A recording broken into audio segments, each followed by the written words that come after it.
നേരത്തെ തന്നെ നമ്മൾ എണീറ്റ് റെഡിയായി ബ്രേക്ക്ഫാസ്റ്റിനാണ്. എല്ലാ ദിവസവും ഒരു സെയിം മെനു തന്നെയാണ് ഉള്ളത്. ഇന്നും കഴിഞ്ഞ ദിവസം കഴിച്ച അതേ സാധനങ്ങളൊക്കെ തന്നെ വീണ്ടും നിരത്തി വെച്ചിട്ടുണ്ട്. അപ്പോൾ നമ്മൾ ബ്രേക്ക്ഫാസ്റ്റൊക്കെ കഴിച്ചിട്ട് ഇന്ന് ഇവിടുന്ന് യാത്ര പുറപ്പെടുകയാണ്. പുറത്തേക്ക് നോക്കിയാൽ നല്ല കാഴ്ചകളാണ് കേട്ടോ. ഇത് വേറെ ഒരു ക്രൂയിസ് അപ്പുറം നിർത്തിയിട്ട് കാണാം. നമുക്ക് ഒരു ഷെറാൾഡ് കാണാം. പിന്നെ നൈൽ നദിയിൽ കൂടി ഇത്ര ചെറിയ ചെറിയ ബോട്ടുകൾ ഇവിടെ നമ്മൾ നിർത്തിയിടുന്നിടത്ത് ഇത്രയും ചെറിയ ബോട്ടിൽ നിന്ന് നമുക്ക് ചെറിയ ചെറിയ ഐലൻഡിലേക്കൊക്കെ യാത്ര ചെയ്യാം. അതിന് നമ്മളായിട്ട് തന്നെ എക്സ്ട്രാ പൈസ കൊടുക്കണം. നമ്മൾ പാക്കേജിലൊന്നും അത് ഉൾപ്പെടുന്നില്ല.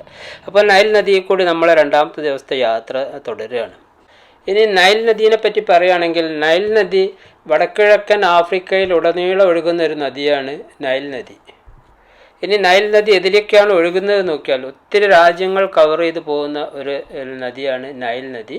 അതിൽ ഫസ്റ്റ് തന്നെ തുടങ്ങുന്നത് ഉഗാണ്ടയിൽ നിന്നാണ്. പിന്നെ അത് ദക്ഷിണ സുഡാൻ, ഈജിപ്ത്, പിന്നെ എത്യോപ്യയുടെ കുറേ ഭാഗങ്ങൾ, എറിത്രിയ എന്ന് പറഞ്ഞ രാജ്യം, റുവാണ്ട, ബെറുന്തി, ടാൻസാനിയ, കെനിയ, പിന്നെ കോങ്കോ. അതിൽ ചെറിയ ഭാഗമാണ് കോങ്കോ കൂടി പോകുന്നത്. ഇത്രയും രാജ്യങ്ങൾ കൂടി ഒഴുകുന്ന ഒരു നദിയാണ് നമ്മുടെ നൈൽ നദി. 6650 കിലോമീറ്റർ നീളത്തിലാണ് നൈൽ നദി ഒഴുകുന്നത്. ഇത് ലോകത്തിലെ തന്നെ ഏറ്റവും നീളം കൂടിയ നദിയാണ്. ഇത് പ്രാചീന ജീവിതത്തിൻ്റെ ചരിത്രത്തിലും സംസ്കാരത്തിലും വലിയ തോതിലുള്ള സ്വാധീനം ചെലുത്തിയിട്ടുണ്ട്. നൈൽ നദി ഇല്ലെങ്കിൽ ശരിക്കും പറയുകയാണെങ്കിൽ ഈജിപ്തിൽ നിന്ന് നമുക്ക് പരിചിതമായ ഒരു സംസ്കാര കേന്ദ്രം ആയിട്ടുണ്ടാവില്ല.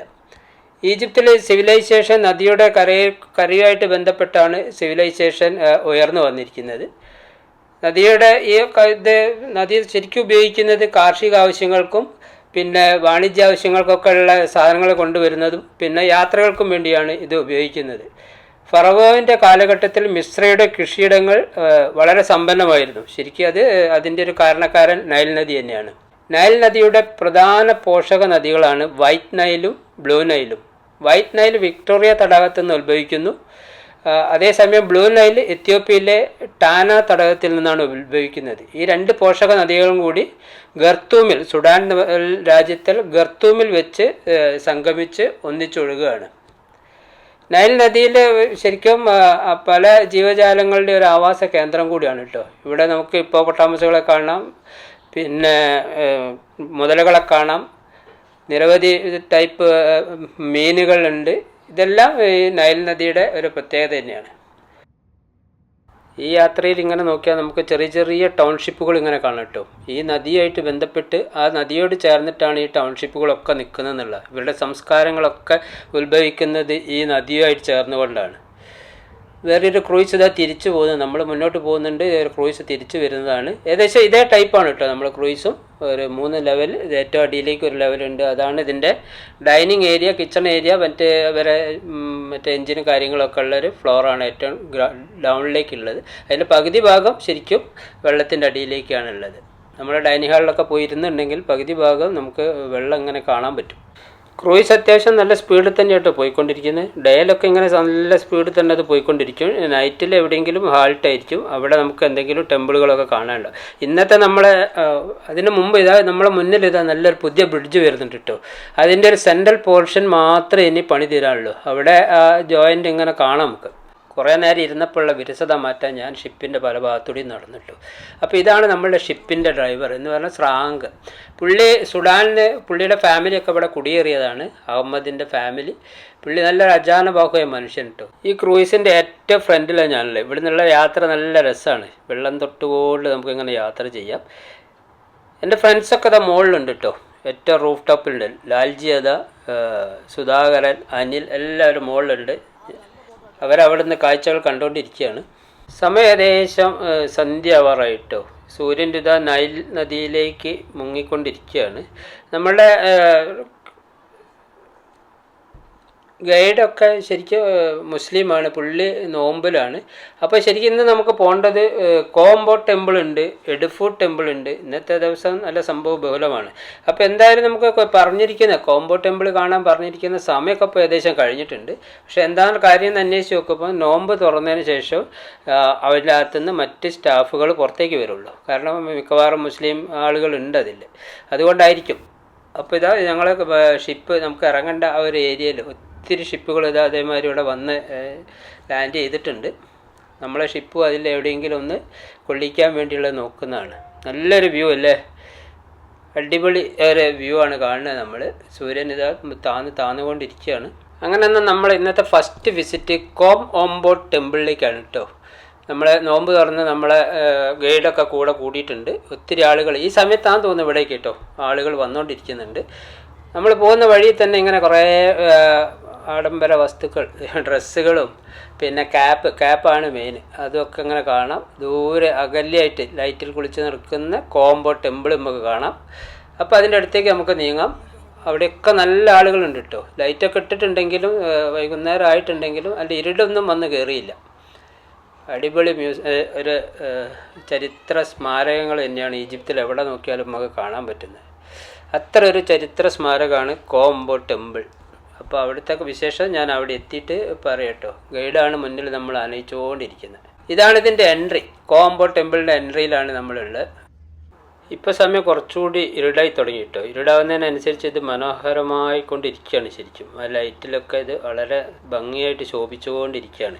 ഇത് നമ്മൾ കഴിഞ്ഞ ദിവസം കണ്ട അതേ ടെമ്പിളിൻ്റെയൊക്കെ ഒരു മോഡലും മാതൃകയും ഒക്കെ തന്നെയാണ് ഇതിലുള്ളത്. പക്ഷേ ഇതൊക്കെ ഓരോന്നും ഓരോ ദൈവങ്ങൾക്ക് വേണ്ടിയിട്ടുള്ളതാണ്. അടിപൊളിയല്ലേ ഇതൊക്കെ. ഇതിൻ്റെയൊക്കെ ചിത്രകലകൾ, വാളിൻ്റെ മുകളിലൊക്കെ ചിത്രകല, ആ തൂണിൻ്റെ മുകളിലുള്ള കനോപ്പിയൊക്കെ എല്ലാം വ്യത്യാസങ്ങളായിരിക്കും. അതാണ് ഇവിടുത്തെ ഏറ്റവും പ്രത്യേകത.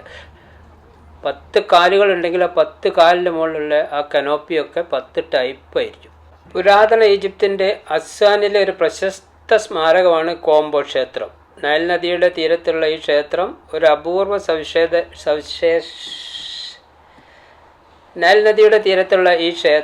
അപൂർവ സവിശേഷതയാൽ പ്രശസ്തമാണ്. ഇത് ശരിക്കും ഇരട്ട ദേവന്മാർക്കാണ് ഇത് ഉണ്ടാക്കിയിരിക്കുന്നത്. ഒരേ സമുച്ചയത്തിൽ തന്നെ 2 മുറ്റങ്ങൾ, 2 വാതിലുകൾ, 2 കേന്ദ്ര അർച്ചനയ്ക്കുള്ള സ്ഥലം, ഇതെല്ലാം 2 ദേവന്മാർക്കും അത് സെപ്പറേറ്റ് ആയിട്ട് തന്നെ ഈ ക്ഷേത്രത്തിൽ കാണാൻ പറ്റും. അതിലുള്ള ഒരു ദേവനാണ് സൊബക്ക്. അത് ഈജിപ്ഷ്യൻ ദേവനാണ്. അത് ഫലോവിനും സുഖവും സംരക്ഷണവുമാണ് ഈ ദേവൻ പ്രദാനം ചെയ്യുന്നത്.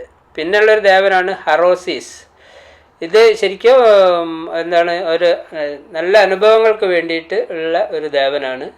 ഇതിൻ്റെ നിർമ്മാണം എന്ന് പറഞ്ഞാൽ പുട്ടോളമിക് കാലഘട്ടത്തിൽ പുട്ടോളമി 6 മുതൽ പുട്ടോളമി 13 വരെയുള്ള കാലഘട്ടം, ഏകദേശം BC 150 നിർമ്മിതമായതാണ് ഈ ക്ഷേത്രം എന്ന് അറിയപ്പെടുന്നത്. കറക്റ്റ് വിവരങ്ങളൊന്നും അതിനെ പറ്റിയിട്ടില്ല. റോമൻ സാമ്രാജ്യത്തിൻ്റെ കാലത്ത് ഇതിൻ്റെ കുറേ ഭാഗങ്ങളൊക്കെ പുതുക്കി പണിത് ഇട്ടുണ്ട്. പ്രാചീന ഈജിപ്തിലെ വിശ്വാസങ്ങളും ഐതിഹ്യങ്ങളും വൈദ്യശാസ്ത്രവും പ്രതികരിക്കുന്ന മനോഹരമായ ശില്പങ്ങളും ഫിറോഗ്ലിഫുകളും കൊണ്ട് നിറഞ്ഞതാണ് ഈ ഒരു ക്ഷേത്രം. ശരിക്കും പ്രധാന ക്ഷേത്രത്തിലേക്ക് പോകുന്ന ആ വഴികളിൽ ഇരുവശത്തുമായിട്ട് ശില്പങ്ങൾ കൊണ്ട് സമ്പുഷ്ടമാണ്. ഈജിപ്തുകാർ മുതലേനെയൊക്കെ ദൈവമായിട്ട് ആരാധിച്ചിരുന്നു കേട്ടോ. അങ്ങനെ മുതലകൾക്കുള്ള ഒരു മ്യൂസിയം ഇതോ ഇവിടെ ഉണ്ട്. അപ്പോൾ അത് ഈ കോംബോ ടെമ്പിളിൻ്റെ സമീപത്തായിട്ട് തന്നെയാണ്. അപ്പോൾ നമ്മൾ അവിടെ ഒന്ന് കയറി. അപ്പോൾ മ്യൂസിയത്തിനകത്ത് നിറച്ച് മുതലുകളെ സ്റ്റഫ് ചെയ്ത് വെച്ച് കാണാം. ഒറിജിനൽ മുതലുകൾ തന്നെയാണ് കേട്ടോ, സ്റ്റഫ് ചെയ്ത് വെച്ചതാണ്. മുതലുകളുടെ മമ്മികളുണ്ട്. നല്ല അടിപൊളി സൈസ് മുതലകളെയൊക്കെ കാണാം കേട്ടോ നമുക്ക്. ഇതൊക്കെ മുതലകളുടെ മമ്മികളാണ്. അപ്പം ശരിക്കും അവരുടെ ആ ആചാരപ്രകാരം മുതലകളും പട്ടി, നായ എന്നൊക്കെ പറഞ്ഞ സാധനങ്ങളെയൊക്കെ അവർ മമ്മിയായിട്ട് സൂക്ഷിച്ചിട്ടുണ്ടായിരുന്നു. അപ്പോൾ അതിൽ മുതലകളാണ് ഇവിടെ ഇപ്പോൾ നമ്മൾ കണ്ടുകൊണ്ടിരിക്കുന്നത്. ഒത്തിരി ആളുകൾ ഇവിടെ കാണാൻ കാഴ്ചക്കാരായിട്ടുണ്ട്.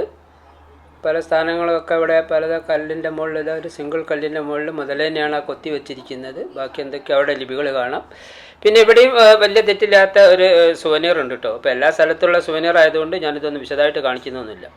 ഇപ്പോൾ സമയം നല്ല രാത്രി കേട്ടോ. ഇനി നമുക്ക് ക്രൂയിസിലേക്ക് പോകണം. ഇന്ന് ക്രൂയിസ് ഇവിടെ ഹാൾട്ടാണ് തോന്നുന്നു. അപ്പം ഫുഡ് കഴിക്കണം, ഡിന്നർ കഴിക്കണം. അപ്പോൾ അതൊക്കെയാണ് ഇതിനകത്തെ പരിപാടി. അപ്പോൾ നമ്മൾ ക്രൂയിസിലേക്ക് നടന്നുകൊണ്ടിരിക്കുക. അപ്പോൾ ഇവിടെ ഇതാ വലിയൊരു ഓഡിറ്റോറിയം മാതിരി സാധനം കാണുന്നുണ്ട്. അത് പ്രൈവറ്റ് ആയത് ഹോട്ടലിൻ്റെ ഭാഗങ്ങളാണ്. അങ്ങനെ 3ാമത്തെ ദിവസം ക്രൂയിസിൽ നിന്ന് നമ്മൾ പുറത്തിറങ്ങി.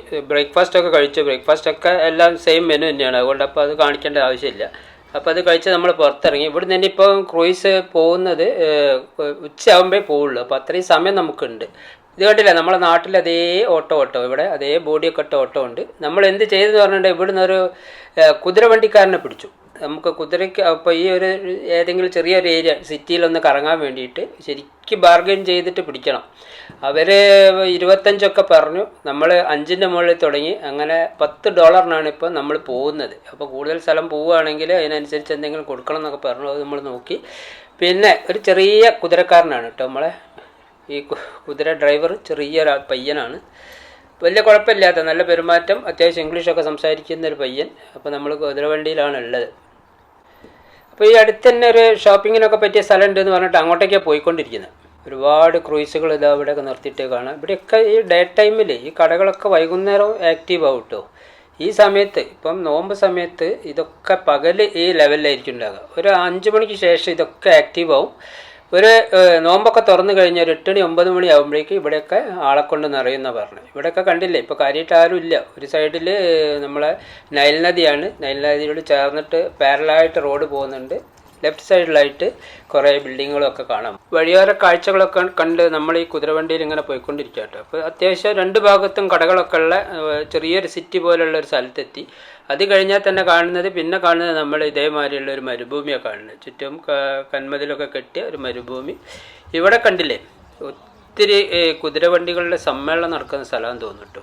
പയ്യൻ പറഞ്ഞു ഇവിടം വരെ കുതിരവണ്ടി വരാൻ പാടുള്ളൂ, പിന്നെ ഇവിടുന്ന് അങ്ങോട്ടേക്ക് ഷോപ്പിംഗ് സെൻറ്ററിലേക്ക് നമ്മൾ നടന്ന് പോയിട്ട് വാങ്ങണമെന്ന്. പക്ഷെ നമ്മൾ വിടുമോ? നമ്മൾ പറഞ്ഞ ആരും എന്തേ പറയുകയാണെങ്കിൽ നമ്മൾ പറഞ്ഞോളാം എന്നൊക്കെ പറഞ്ഞ് കുറച്ച് ഭാഗം കൂടി ചെക്കനെ കൊണ്ട് നമ്മൾ മുന്നോട്ട് കൊണ്ടുപോയിച്ചിട്ടോ.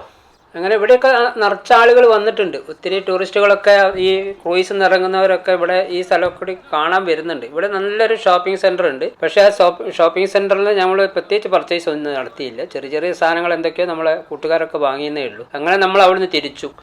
ക്രൂയിസ് കുറേ ദൂരം ഓടി നമ്മളിപ്പോൾ വേറൊരു സ്ഥലത്തെത്തിട്ടോ. ഇത് ഈജിപ്തിൻ്റെ സെക്കൻഡ് ലാർജ് ടെമ്പിളിൻ്റെ അടുത്താണ് നമ്മളുള്ളത്. അതിനനുസരിച്ചുള്ള ഒരു തിരക്കും നമുക്ക് ഇവിടെ കാണാൻ പറ്റും. ഇതാണ് എഡിഫു ടെമ്പിൾ. എഡിഫു എന്ന് പറഞ്ഞിട്ടുണ്ടെങ്കിൽ സ്ഥലത്തിൻ്റെ പേരാണ്, അങ്ങനെയാണ് എഡിഫു ടെമ്പിൾ, അല്ലെങ്കിൽ ഹൊറസ് ടെമ്പിളാണ് ഇത്. ടിക്കറ്റൊക്കെ സ്കാൻ ചെയ്ത് നമ്മൾ ആളുകളൊക്കെ ഉള്ളിൽ കയറി. നല്ല തിരക്കാണ്. ചില ടിക്കറ്റ് ഒന്നും എന്താ ലാൽസാറിനൊക്കെ അത് ചെറിയ ബുദ്ധിമുട്ട്. കയറി ചെല്ലുമ്പോൾ നമ്മളെ സ്വാഗതം ചെയ്യുന്ന കുറേ നായകളാണ്. നമുക്കപ്പോൾ നമ്മളെ നാട് ഓർമ്മ വരും ഇവിടെ വന്നിട്ടുണ്ടെങ്കിൽ. പക്ഷേ ഇതിങ്ങളൊന്നും അങ്ങനെ വയലൻ്റ് ആവുന്നൊന്നും കാണുന്നില്ല. കിലോമീറ്ററുകൾ കണക്കിന് അത്രയും വലിയൊരു ഏരിയയിലാണ് ഈ ഒരു ക്ഷേത്രം നിൽക്കുന്നത് കേട്ടോ.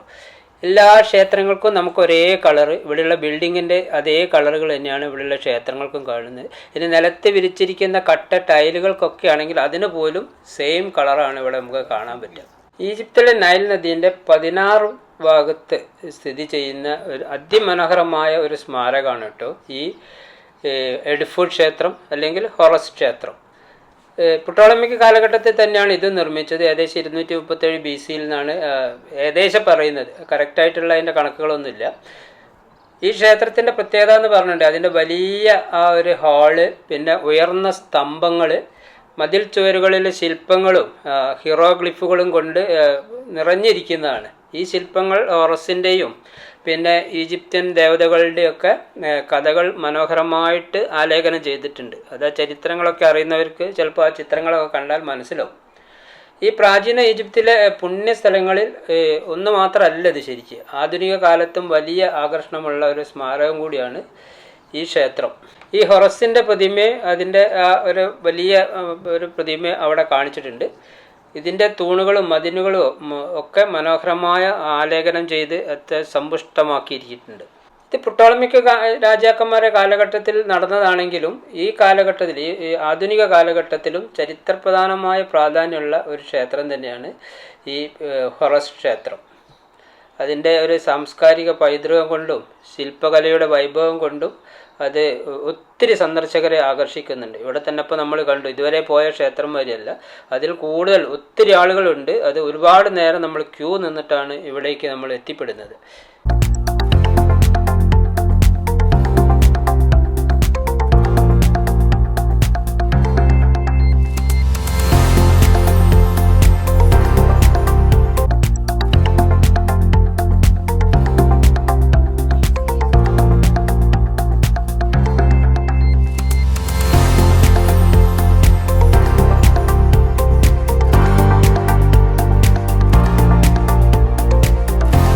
സമയം ഇപ്പോൾ വൈകുന്നേരമായിട്ട്, അപ്പോൾ ചൂടിനൊക്കെ അത്യാവശ്യം കുറവുണ്ട്, ചെറിയ കാറ്റുകളൊക്കെ അടിക്കുന്നുണ്ട്. അപ്പോൾ ഈ സമയത്തൊക്കെ ഇവിടെ ഈ സമയത്താണ് ശരിക്കും വരേണ്ടത്. നമ്മൾ വന്നപ്പോൾ ഒക്കെ നല്ല ചൂടായിരുന്നു. അപ്പോൾ ഇവിടെയും തെറ്റില്ലാത്ത സുവനീർ ഷോപ്പുകളുണ്ട്. അപ്പോൾ നമ്മൾ അവിടെ നിന്നൊക്കെ തിരിച്ചു നമ്മളെ ഷിപ്പിലാണുള്ളത്, ക്രൂയിസിലാണുള്ളത്. എൻ്റെ ബാക്കിലേക്ക് നോക്കിയാൽ കാണാം ക്രൂയിസ്, ഈ നൈലിൻ്റെ ഓളങ്ങൾ നമുക്ക് കാണാം. ശരിക്കും നമ്മളെ ആ ഒരു ഡൈനിങ് പകുതി ഭാഗവും വെള്ളത്തിൻ്റെ അടിയിലേക്കാണുള്ളത് കേട്ടോ. റൂമിലെത്തിയപ്പോൾ റൂം നന്നായിട്ട് ക്ലീൻ ചെയ്തൊക്കെ നല്ല ഡെക്കറേറ്റ് ചെയ്ത് വെച്ചിട്ടുണ്ട്. അപ്പോൾ ഇതൊക്കെയാണ്. ഇനിയിപ്പോൾ നാളെ നമുക്ക് ലക്സോറിലേക്കുള്ള യാത്രയിലാണ്. അപ്പോൾ ലക്സോറിൽ ഇനി കാണേണ്ടത് നാളെ രാവിലെ ആകുമ്പോൾ നമ്മൾ ലക്സോറിലെത്തും. പിന്നെ ലക്സോർ വിശേഷങ്ങളാണ് അടുത്തത്.